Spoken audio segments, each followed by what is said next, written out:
विद्यार्थी मित्रांनो, तुम्ही सगळे इयत्ता 10वीचे पेपर देत आहात आणि मॅथ्स 1चा पेपर झालेला आहे. आता मॅथ्स 2चा पेपर आहे आणि मॅथ्स 2चा पेपर बऱ्याच विद्यार्थ्यांना हार्ड वाटतो किंवा टफ डिफिकल्ट वाटतो. तर अशा सर्व विद्यार्थ्यांसाठीच हा खास व्हिडिओ बनवला आहे. तर विद्यार्थी मित्रांनो, हा व्हिडिओ अगदी शेवटपर्यंत बघा आणि आपल्या चॅनल लाईक आणि सबस्क्राईब करायला अजिबात विसरू नका.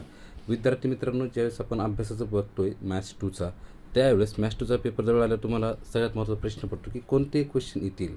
तर आजच्या व्हिडिओमध्ये मी तुम्हाला सांगणार आहे SSC बोर्ड मॅथ्स 2 मधील सर्वात महत्त्वाचे आणि वारंवार विचारले जाणारे प्रश्न कोणते आहेत. जर तुम्ही प्रश्न नीट केले तर तुम्हाला पेपरमध्ये नक्कीच असे दिसेल की मी सांगितलेल्या टॉपिकवरती तिथं क्वेश्चन पडलेले असतील. तर जाऊया विद्यार्थी मित्रांनो, लेसन नंबर 1कडे जाणार आहोत. तर लेसन नंबर 1 आहे आपला सिमिलॅरिटी, मराठीमध्ये त्याला समरूपता म्हणतात. या लेसनमध्ये जर बघितलं तुम्ही त्यावर 100% क्वेश्चन विचारला जातो. मग तो 1.4 असेल, त्या 1.4 प्रॅक्टिस सेट जो आहे विद्यार्थी मित्रांनो, यावर क्वेश्चन विचारले जातात. ते ॲक्टिव्हिटी बेस असू शकतात. मग इम्पॉर्टंट क्वेश्चन्स कोणकोणते आहेत तर आपल्याला त्याच्यात टॉपिक्स माहीत पाहिजे. बेसिक प्रपोर्शनॅलिटी थेरम, आता हा थेरम प्रूव्ह करण्यासाठी किंवा त्यावर आधारित प्रॉब्लेम येतात. सेकंड जो असतो तुमचा, तो जर बघितला तुम्ही तिथं आपल्याला या लेसनवरतीच त्याचा कॉन्व्हर्स असतो BPT थेरमचा, किंवा 3 पॅरलल लाईन्स आणि त्यांच्या ट्रान्सव्हर्सल लाईनचे प्रॉपर्टीज याच्याशी रिलेटेड एखादा क्वेश्चन येऊ शकतो, किंवा बेस आणि हाईट इक्वल किंवा डिफरंट असतील त्याशी रिलेटेड असे तुम्हाला क्वेश्चन येतात विद्यार्थी मित्रांनो. त्यामुळे सिमिलॅरिटी लेसन हा खूप महत्त्वाचा आहे तुमच्यासाठी. आणि यात मिनिमम तुम्हाला आउट ऑफ 60 जर बघायला गेलात किंवा आउट ऑफ जर आपण 40 बघितला तर मिनिमम 5 ते 6 मार्क या लेसन येतात विद्यार्थी मित्रांनो. आता आपण यानंतर घेणार आहोत पुढचा जो आहे तर इथं डायग्राम नीट काढायची आहे आणि प्रूव्ह दॅट जर असेल तर नीट लिहायचं आहे. जातो लेसन नंबर 2 पायथागोरस थेरम. विद्यार्थी मित्रांनो लक्षात ठेवा, पायथागोरस थेरम हा लेसन एकदम इझी, अगदी 2 प्रॅक्टिस सेटचा आणि प्रॉब्लेम सेटचा आहे. तर विद्यार्थी मित्रांनो, इथं जर बघितलं तुम्हाला पायथागोरियन ट्रिपलेट यावर 100% 1 मार्कला क्वेश्चन येतो म्हणजे येतो. आणि बोर्डाचा आत्तापर्यंत जर तुम्ही नीट ऑब्झर्व केलं तर 1 मार्कला क्वेश्चन असतो म्हणजे असतोच. त्यानंतर आपल्याला तिथं आहे 30, 60, 90 प्रॉपर्टी. त्यानंतर आहे 40, 45, 90 अपोलोनियस थेरम. आणि नेक्स्ट एक टॉपिक आहे तुमचा जॉमेट्रिक मीन. हे 4-5 टॉपिक जर नीट केले विद्यार्थी मित्रांनो, तुम्हाला नक्कीच त्यावर फायदा होणार आहे आणि तुम्हाला मॅथ्स 2चा जो पेपर आहे किंवा पायथागोरस थेरम आहे यावरचे सगळे तुम्हाला जमतील. वर्ड प्रॉब्लेम्स विचारले जाऊ शकतात. आता जातो विद्यार्थी मित्रांनो चॅप्टर नंबर 3 सर्कल. आता या सर्कल लेसनकडे गेल्यानंतर तुमच्या लक्षात येईल की सर्कलमध्ये काय विचारलं. तर तिथं तुम्हाला काही थेरम आहेत, थेरम बघावे लागतील. आणि तुम्हाला एक महत्त्वाचा पॉईंट सांगतो, सायक्लिक क्वाड्रिलॅटरल याच्यावर 100% क्वेश्चन एक तर सॉल्व एक्झाम्पल किंवा प्रूव्ह येतो. त्यामुळे सायक्लिक क्वाड्रिलॅटरल परफेक्ट करायचं आहे.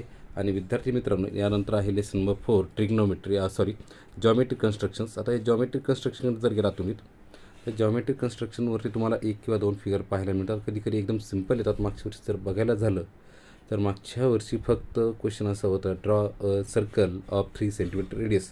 एवढा सोपा सुद्धा क्वेश्चन बोर्ड 3 किंवा 2 मार्कला टाकतं. त्यामुळे विद्यार्थी मित्रांनो सर्कल लेसनला घाबरायचं नाही किंवा कन्स्ट्रक्शनला अजिबात घाबरायचं नाही आहे. यानंतर आपण जातो आहे जो पुढचा लेसन आहे तुमचा लेसन नंबर 4. तर coordinate geometry lesson number 5 coordinate geometry आहे. कॉर्डिनेट जॉमेट्रीमध्ये तुम्हाला घ्यायचा आहे डिस्टन्स फॉर्म्युला. डिस्टन्स फॉर्म्युलाला त्यानंतर सेक्शन फॉर्म्युला येतो, त्यानंतर तुमचा येतो मिड पॉईंट फॉर्म्युला आणि त्याच्यानंतर सेंट्रॉइड काढण्यासाठी. तर हे प्रश्न बहुतेक वेळा 3 ते 4 मार्क्ससाठी विचारले जातील विद्यार्थी मित्रांनो. त्यामुळे आपल्याला हे 3 फॉर्म्युले परफेक्ट करायचे आहेत. यानंतर तुम्हाला जर इथं बघायला गेलं तर विद्यार्थी मित्रांनो, ते एखादी फिगर असेल किंवा लाईन AB असेल तिचे ट्राय सेक्शन वगैरे तयार करायचे आहेत, तिथं पॉईंट्सचे काढायचे आहेत असाही क्वेश्चन येतो. किंवा पॅरलोग्राम आहे, show that the points are given the diagram of the parallelogram, like this असे सिम्पल क्वेश्चन तुम्हाला येतात. त्यामुळे नीट अभ्यास करणार आहात. त्यानंतर लेसन नंबर 6 जो आहे विद्यार्थी मित्रांनो आपला, तो आहे ट्रिग्नोमेट्री. जेव्हा तुम्ही ट्रिग्नोमेट्री लेसनकडे जाणार आहात, ट्रिग्नोमेट्रीमध्ये तुम्हाला प्रूव्ह दॅट 6.1 हा परफेक्ट करायचा आहे. 6.2मधनं तुम्हाला एखाद 2 एक्झाम्पल हे ॲप्लिकेशन बेसमध्ये विचारलं जाऊ शकतं. परंतु 6.1 हा परफेक्ट करा. त्यातलाही क्वेश्चन नंबर 1 to 5 आणि 6मधले 12 जे आहेत हे 12 एक्झाम्पल परफेक्ट करा. त्यातला 1 ते 2 एक्झाम्पल तुम्हाला पेपरला पडले दिसतील.